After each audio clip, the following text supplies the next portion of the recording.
Gloria a Dios. Bendito sea el Señor.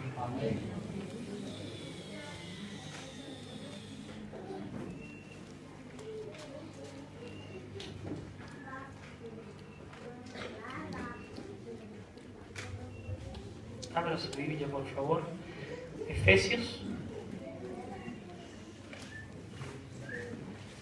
capítulo 2,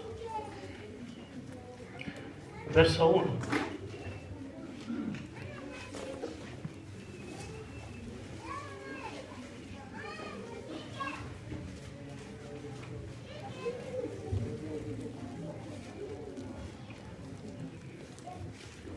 Amén.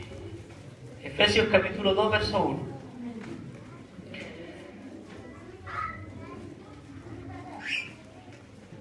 Vamos a orar al Señor. Amén. Antes de que leamos la palabra y la compartamos, vamos a orar. Padre, en el nombre de Jesús, Señor,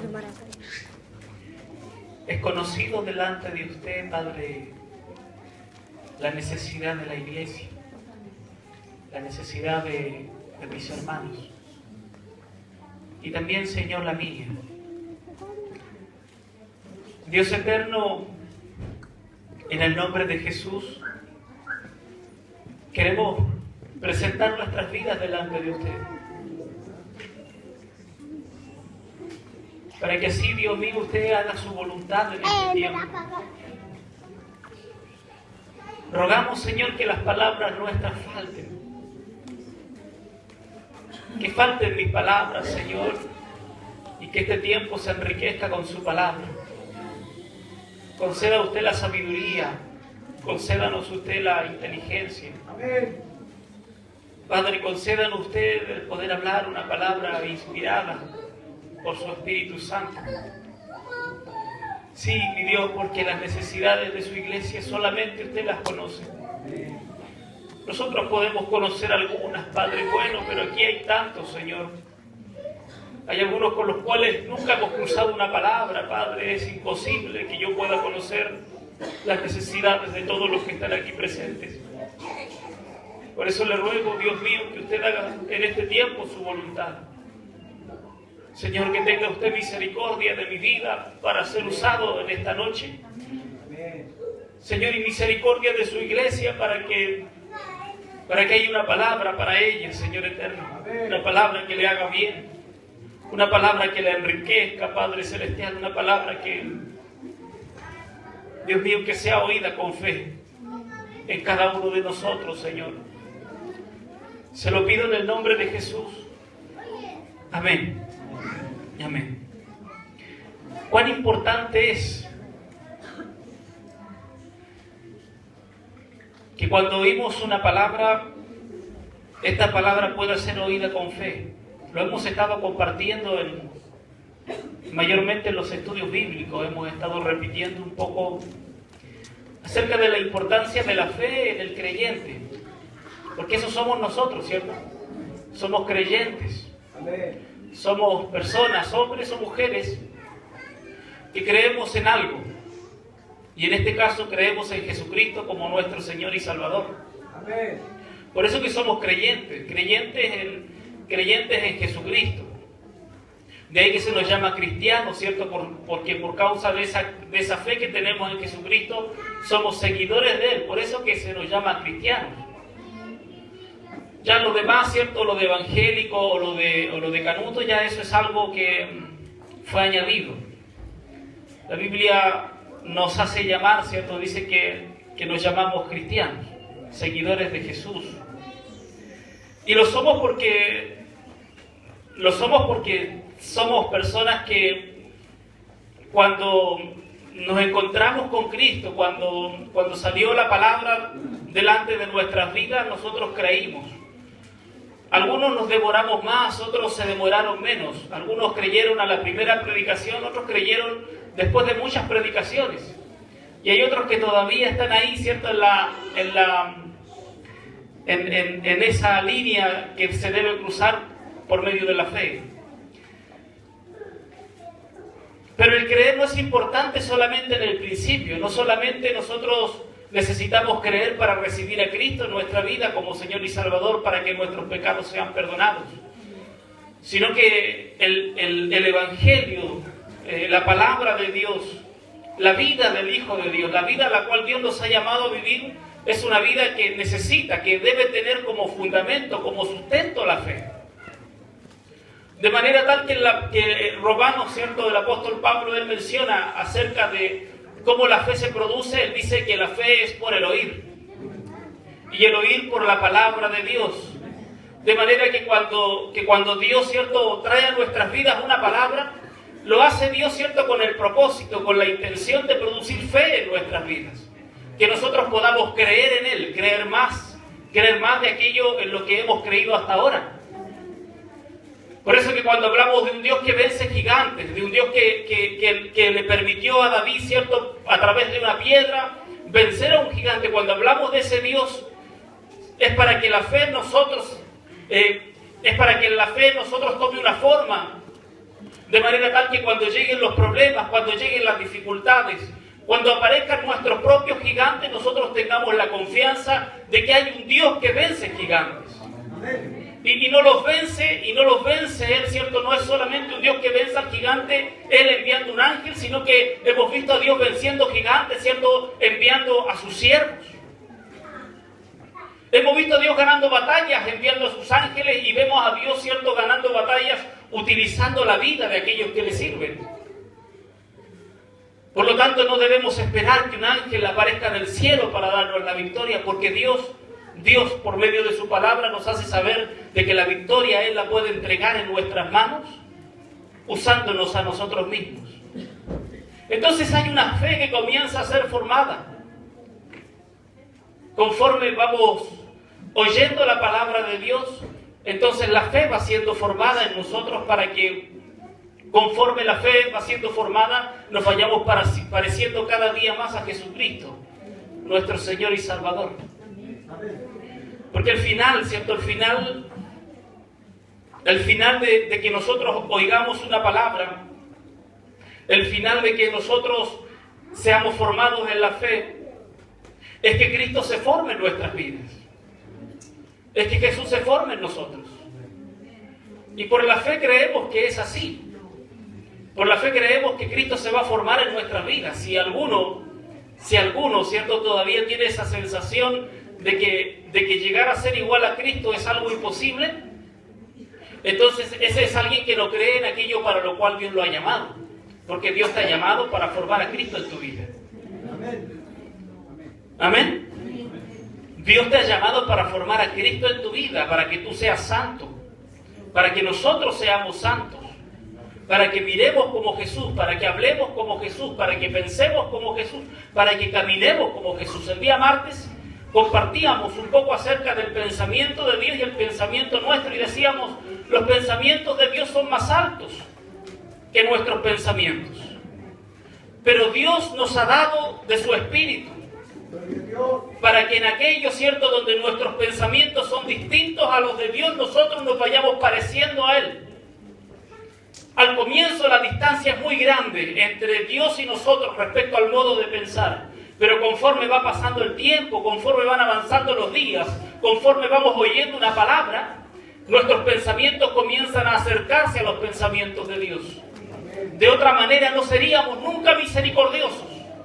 De otra manera nunca le perdonaríamos el pecado a otro. Si hoy día tenemos misericordia de alguien, si hoy día le perdonamos el pecado a alguien, es porque nuestros pensamientos se han estado acercando al pensamiento de Dios. Porque Él fue misericordioso primero, porque Él perdonó primero, porque Él amó primero. Entonces cuando nosotros somos misericordiosos, cuando nosotros perdonamos, cuando nosotros amamos, es porque nos estamos acercando al pensamiento de Dios. La distancia que existe, la brecha que había en un principio entre la mente de Dios y la nuestra, hermanos míos, se acorta conforme pasan los días y nosotros vamos oyendo una palabra. De manera tal que el apóstol Pablo llega a decir en un momento determinado, él dice, y tenemos la mente de Cristo. Y eso es por el Espíritu Santo que nos ha sido dado, que mora en nosotros, que produce en nuestras vidas frutos, frutos de justicia, frutos de arrepentimiento. Y si usted se da cuenta, yo le he mencionado en esto que hemos estado conversando hasta ahora, que conforme van pasando los días, nosotros vamos oyendo la palabra y de acuerdo a eso, ¿cierto?, nuestras vidas se van acercando al pensamiento de Dios. Conforme pasan los días, oímos la palabra o leemos la palabra y de esa manera nos vamos acercando. Esa es la forma, esa es la receta. Si nosotros no escudriñamos las Escrituras, si nosotros no oímos una palabra, es imposible que nos acerquemos al pensamiento de Dios. Porque el pensamiento de Dios tiene como fundamento las Escrituras. Dios nos dejó las Escrituras para que nosotros tuviéramos una base. Para que pudiéramos reconocer cuando en nosotros está actuando algo que no es de Dios. La palabra nos hace saber eso. La ley de los mandamientos expresados en ordenanzas nos hace saber qué es el pecado. Y conforme va pasando el tiempo, nosotros vamos oyendo un poco más. Cada día usted oye un poco más de Dios. Algunos, ¿cierto?, los que no leen nunca, ¿cierto?, un día domingo, un día jueves, van oyendo un poco más de Dios. Y así van aprendiendo. Cada uno de nosotros vamos aprendiendo. Y lo que debería ocurrir es que conforme nosotros vamos aprendiendo, vamos oyendo, entonces nuestras vidas deberían estarse acercando a la forma, a la figura de Dios, a la imagen del Dios invisible, que es esto que Dios nos dejó, Jesucristo su Hijo. Pero tiene que intervenir ahí la palabra. La palabra de Dios no nos puede faltar en ello. Entonces yo quiero comenzar leyendo aquí en Efesios capítulo 2, verso 1.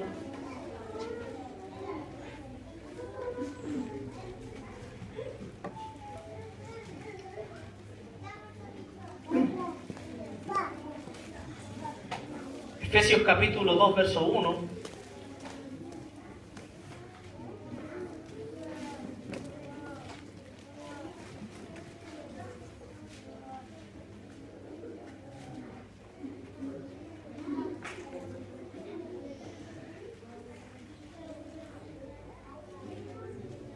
Amén. Amén.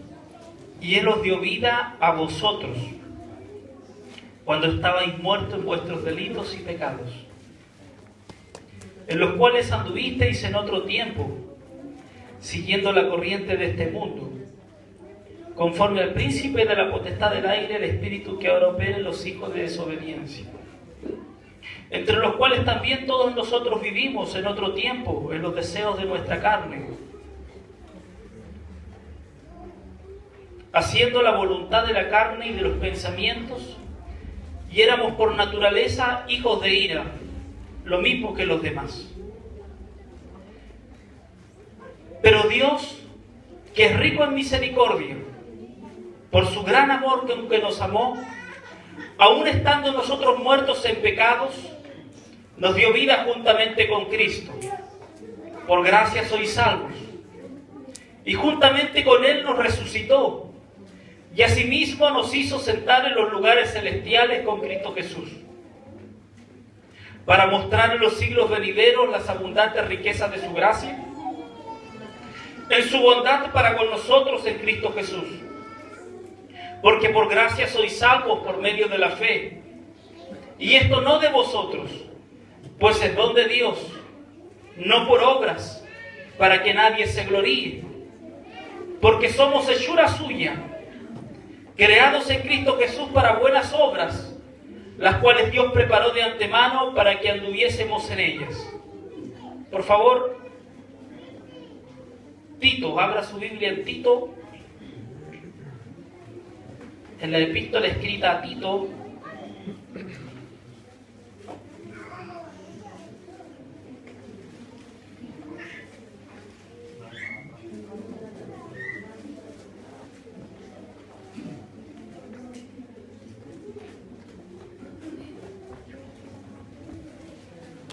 en el capítulo 2.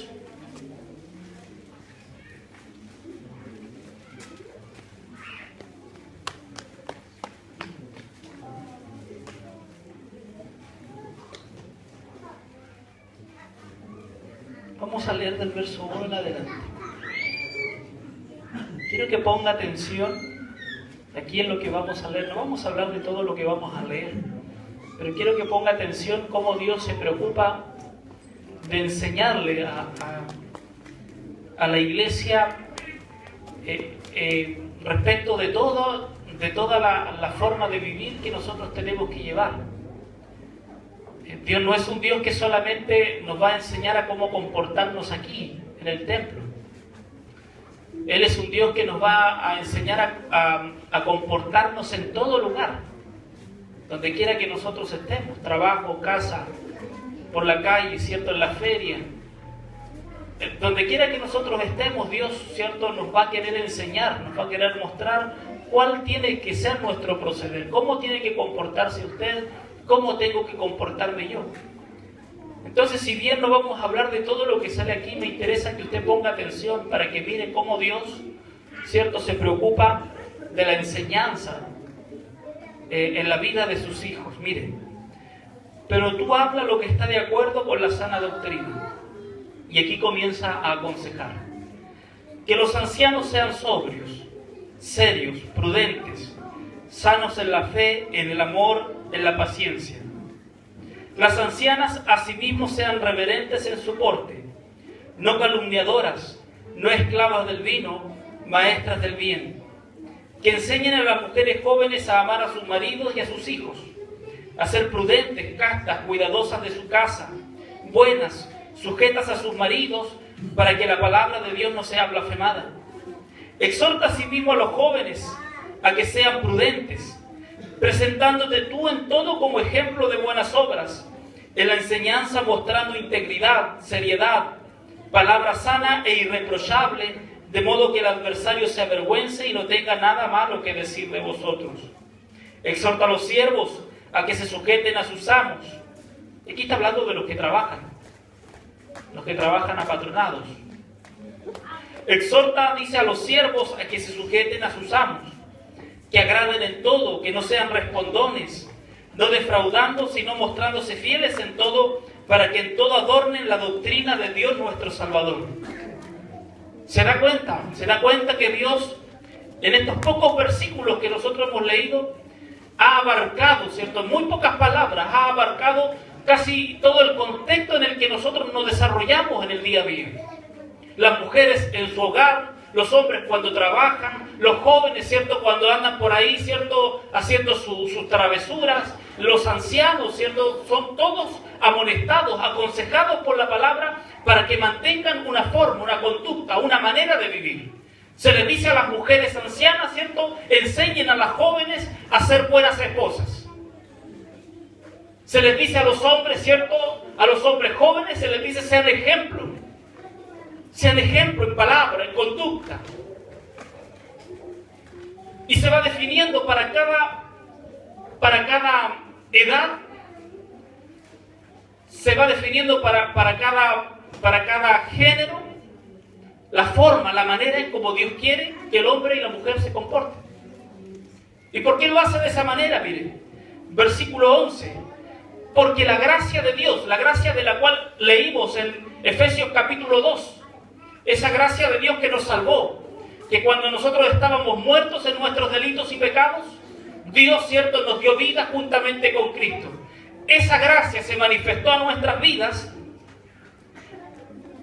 porque la gracia de Dios se ha manifestado para salvación a todos los hombres, enseñándonos que, renunciando a la impiedad y a los deseos mundanos, vivamos en este siglo sobria, justa y piadosamente, aguardando la esperanza bienaventurada y la manifestación gloriosa de nuestro gran Dios y Salvador Jesucristo, que se dio a sí mismo por nosotros, para redimirnos de toda iniquidad y purificar para sí un pueblo propio, celoso de buenas obras. Esto habla y exhorta y reprende con toda autoridad, nadie te menosprecie. Entonces la gracia de Dios se ha manifestado a nuestras vidas.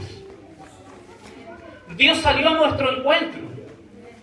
Ha salido a nuestro encuentro de muchas maneras. Yo desconozco cuál es la situación suya con Dios hoy. Pero lo que sí yo no puedo desconocer es que Dios ha salido al encuentro de cada uno de nosotros muchas veces. Muchas veces Dios ha estado ahí para ayudarnos, para fortalecernos, para enriquecer nuestras vidas.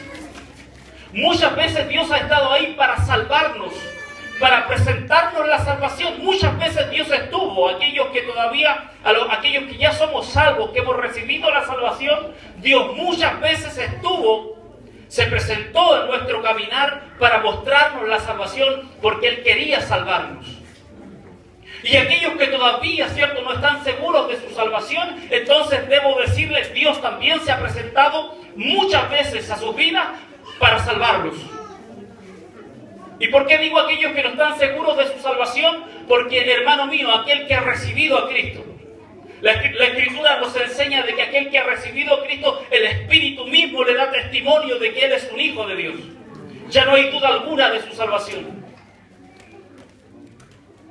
Pero cuando hay alguien que duda de su salvación, cuando hay alguien que no está seguro, que no sabe qué va a pasar con él una vez de que muera o cuando Cristo venga, ese es alguien que tiene un problema de relación con Cristo. Tiene un problema de relación.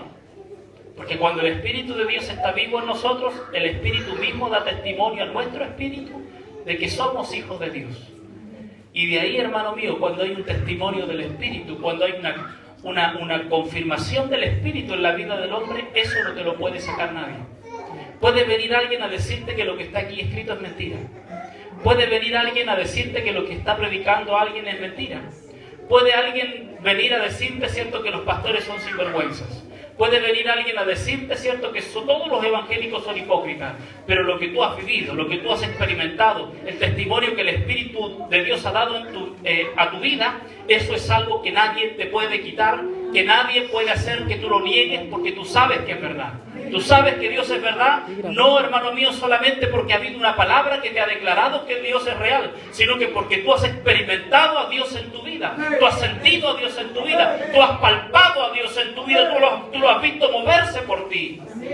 Y eso nadie lo puede cuestionar. Pues podrán cuestionar la Biblia, pero nadie podrá venir a cuestionar lo que Dios ha hecho en ti. Nadie podrá venir a decirte que Dios no es real porque Dios ha actuado en tu vida. Pero cuando no existe esa convicción es porque en ese hombre, en esa mujer, hace falta que Dios se manifieste. Cuando no está esa convicción en la vida del hombre o en la vida de la mujer, cuando no existe la convicción de que Él es un hijo de Dios, de que Él es salvo, de que Él ha nacido de nuevo, cuando no existe esa convicción, entonces ese hombre o esa mujer necesita que Cristo se revele a su vida. Necesita que Cristo impacte su vida, que Él se manifieste, que Él le toque, que Él haga algo, que Dios haga algo, porque no depende del que quiere ni del que corre. Mire usted, hermano mío, la bendición que hay sobre su vida. Usted hoy día llegó a este lugar. Usted tiene la oportunidad de conocer a Cristo. Ustedes que ya han conocido al Señor, miren la tremenda bendición que hay sobre sus vidas, porque la Escritura dice que no depende del que quiere ni del que corre, sino de Dios que tiene misericordia. Depende de Dios. Es decir, si nosotros hemos conocido a Cristo, o si nosotros hemos llegado a este lugar, sí, estuvo en nosotros el deseo tal vez de llegar, o tal vez no estuvo, pero estamos aquí porque Dios lo hizo posible. Dios lo hizo posible. ¿Y podemos nosotros decir Dios no está preocupado por nosotros? No, porque Dios ha hecho posible que hoy día nos congreguemos y aquí Dios derrama bendición y vida eterna. Está en todo lugar. Dios también está en la casa, Dios también está en la calle, Dios está en todo lugar. Pero aquí, cuando la iglesia se reúne, Dios derrama bendición y vida eterna. No lo dice en la calle, lo dice aquí. Cuando los hermanos están juntos y en armonía, Dios ahí derrama bendición y vida eterna. Entonces, ¿cómo Dios no va a estar preocupado por ti? ¿Cómo Dios no va a estar preocupado por mí si hoy día Él nos ha permitido llegar a este lugar? Para bendecirnos, para que le adoremos, para que oigamos una palabra que ha de producir fe en nuestras vidas. Yo no conozco tu necesidad. Tal vez conozco la de algunos. Pero una cosa sé. Que no existe necesidad que se pueda sostener cuando hay un hombre o una mujer que tiene fe. No existe necesidad, hermano mío, que pueda sobrepasar la vida de un hijo de Dios cuando este hijo de Dios tiene fe. Por eso que el hijo de Dios no necesita dinero cuando tiene necesidad. El hijo de Dios no necesita una casa cuando tiene necesidad. El hijo de Dios no necesita a alguien que le palmee la espalda cuando tiene necesidad. El hijo de Dios necesita una palabra que le produzca fe. Porque con la fe, hermanos míos, es posible, como dijo nuestro Señor Jesucristo, decirle a una montaña que se salga de ahí y se eche al mar. Por la fe. Por la fe, David golpeó con la piedra a Goliat. Por la fe. Por la fe Dios le dio la victoria. Por la fe Abraham salió de la tierra donde él vivía, ¿cierto?, para poseer una tierra que no conocía, que solamente Dios le había dicho, esa es, ve hacia allá.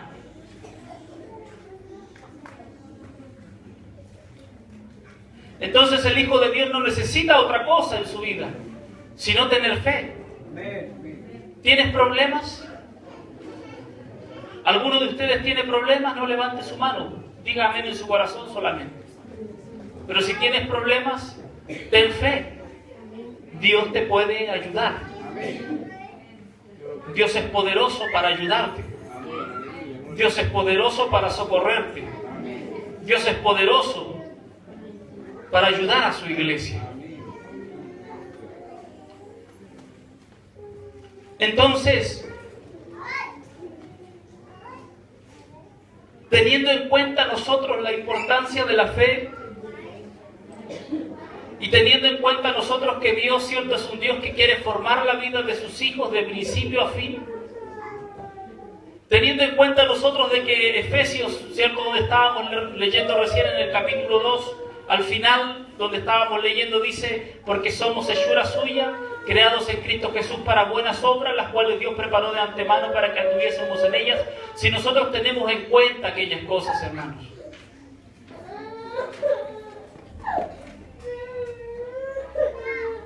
vamos a entender hacia dónde tiene que dirigirse nuestra vida. Y vamos a comprender qué es lo necesario para que nuestras vidas lleguen a aquello hacia dónde deben dirigirse. Yo le voy a pedir que abra su Biblia en Hebreos. Por favor, sigue a Tito, Hebreo. Si usted va a encontrar a Filemón. Y después de Filemón va a encontrar Hebreos.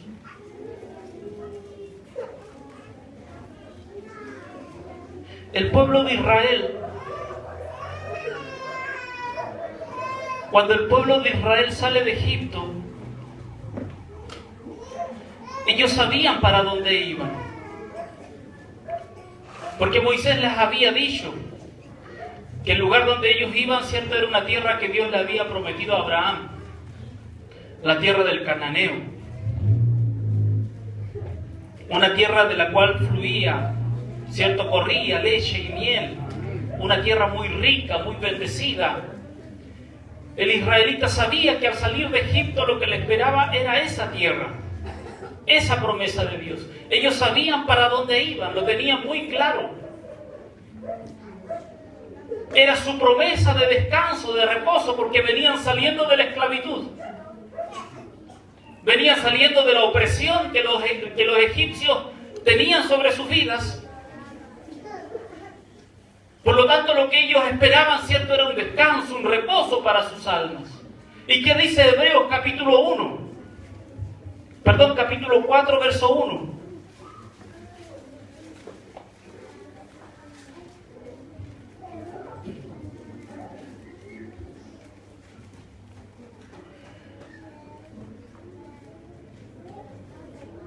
Temamos pues, No sea que permaneciendo aún la promesa de entrar en su reposo, alguno de vosotros parezca no haberlo alcanzado. Porque también a nosotros se nos ha anunciado la buena nueva como a ellos. Pero no les aprovechó el oír la palabra por no ir acompañada de fe en los que la oyeron. Se lo voy a volver a leer, miren. Temamos pues, no sea que permaneciendo aún la promesa de entrar en su reposo, algunos de vosotros parezcan no haberlo alcanzado. Porque también a nosotros se nos ha anunciado la buena nueva, es decir, también a nosotros, la iglesia, se nos ha anunciado la buena nueva de un reposo. Que no significa, cierto, que Dios nos va a tomar y nos va a llevar, cierto, a vivir ahí donde viven los israelitas hoy día. No ese es el reposo que Dios quiere para nuestras vidas. Hay un lugar preparado en los cielos, donde la palabra del Señor dice que ya no va a haber más llanto, no va a haber más dolor, no va a haber más tristeza, no va a haber más gemido, porque las primeras cosas habrán pasado. Las primeras cosas son las que vivimos aquí en la tierra. Hay un lugar preparado en los cielos. Jesucristo dijo en la palabra, Él le dice a sus discípulos, no se turbe vuestro corazón. ¿Creéis en Dios? Creed también en mí. En la casa de mi Padre muchas moradas hay. Si así no fuera, os lo hubiera dicho, dijo el Señor. Voy pues a preparar lugar para vosotros. Y si me fuere, volveré, dijo el Señor, y os tomaré a mí mismo.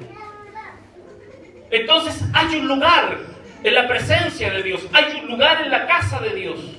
Un lugar de reposo, de descanso para la iglesia. Para usted, hermano. Para nosotros que hoy día buscamos el rostro del Señor. Para nosotros que a los cuales Cristo le ha salido el encuentro.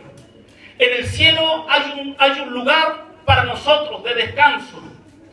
Donde no estaremos durmiendo, no estaremos durmiendo, no será el descanso del sueño. No, estaremos despiertos, estaremos vivos, estaremos conscientes. Nuestras almas, hermanos míos, se habrán convertido en un ser incorruptible, inmortal, y estaremos ahí en la presencia de Dios, adorándole y sirviéndole noche y día.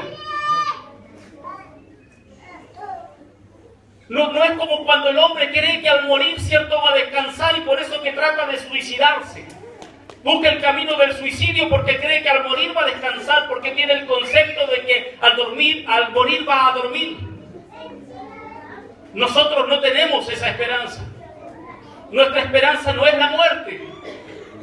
¿Escuchó? Amén. Nuestra esperanza no es la muerte. Nosotros no esperamos el reposo de la muerte, no esperamos el reposo de dormir en la muerte, no. Nosotros esperamos el reposo luego de la resurrección, luego de que los muertos en Cristo resuciten primero, allí estaremos nosotros en nuestro verdadero reposo. Gloria a Dios. Nuestro verdadero reposo no es morir. Por eso que no andes por ahí diciéndole al Señor, Señor, llévame. Llévame luego, Señor, porque no puedo más. No resisto más, llévame, Señor. No, el verdadero reposo del Hijo de Dios no es la muerte. El reposo del Hijo de Dios es su morada allá en el reino de los cielos. Ese es el verdadero reposo. No es otro. No es otro el lugar que Dios ha preparado para la iglesia, sino solamente aquel donde ya no habrá más llanto, no va a haber más dolor, no va a haber más tristeza, no va a haber más gemido. ¿Ha llorado? Bueno, ya no va a haber más llanto. Sus lágrimas van a ser secadas. No sé cuánto ha llorado usted, pero ahí todas sus lágrimas van a ser secadas. No sé cuánto ha sufrido usted luchando en contra del pecado. Dice la Escritura que no hemos resistido aún hasta la sangre, pero tenemos que luchar, tenemos que vencer al pecado. No sé cuánto cada uno de ustedes se esfuerza por llegar a una reunión, pero vive Dios que cuando lleguemos a nuestro reposo, todo aquello va a pasar. Todas las lágrimas van a ser secadas. Vamos a ser consolados como nunca hemos sido consolados en la presencia del Señor.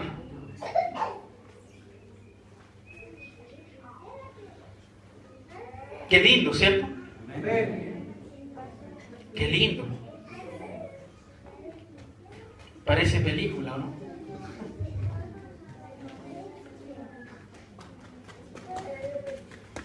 no sé si las películas hacen bien o hacen mal, pero sí de alguna manera cuando ve uno una película y después habla de estas cosas, uno piensa y dice, parece ciencia ficción. Pareciera que como que las películas, ¿cierto?, introdujeran a nuestra vida esa visión, ¿cierto?, esa incredulidad de pensar de que hay cosas que son posibles para Dios. No es una película, no es ciencia ficción, no es una historia, no es una fábula. Es la promesa de Dios para sus hijos. Es la promesa de Dios para la iglesia. Es nuestro reposo, hermano. Es su reposo, es mi reposo. Es nuestro reposo. Es su reposo, hermano. Escuche bien. Su reposo está en los cielos.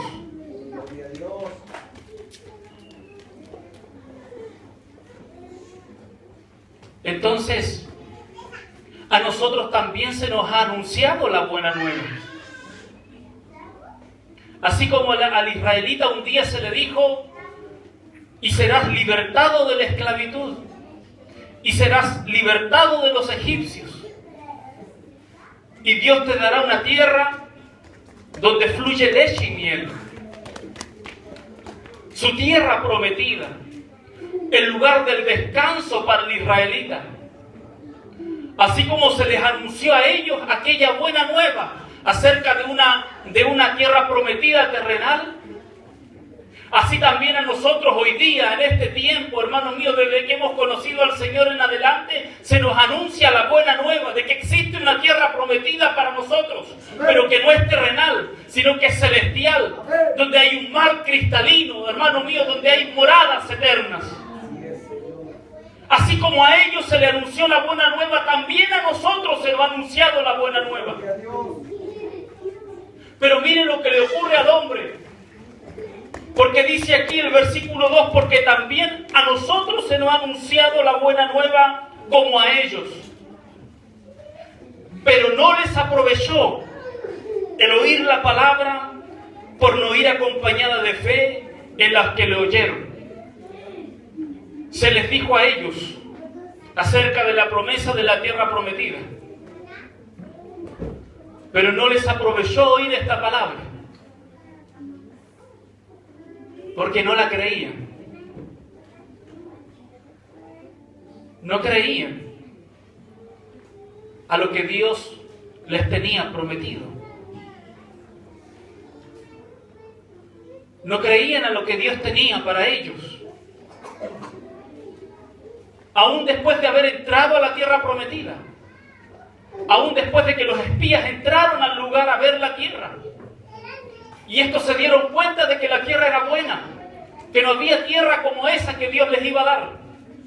Pero aún después de haber visto la tierra prometida, aún después de haber contemplado la hermosura de aquello que Dios les tenía preparado, aún, hermanos míos, después de haber visto los frutos de aquella tierra, este pueblo renegó en contra de aquello. Este pueblo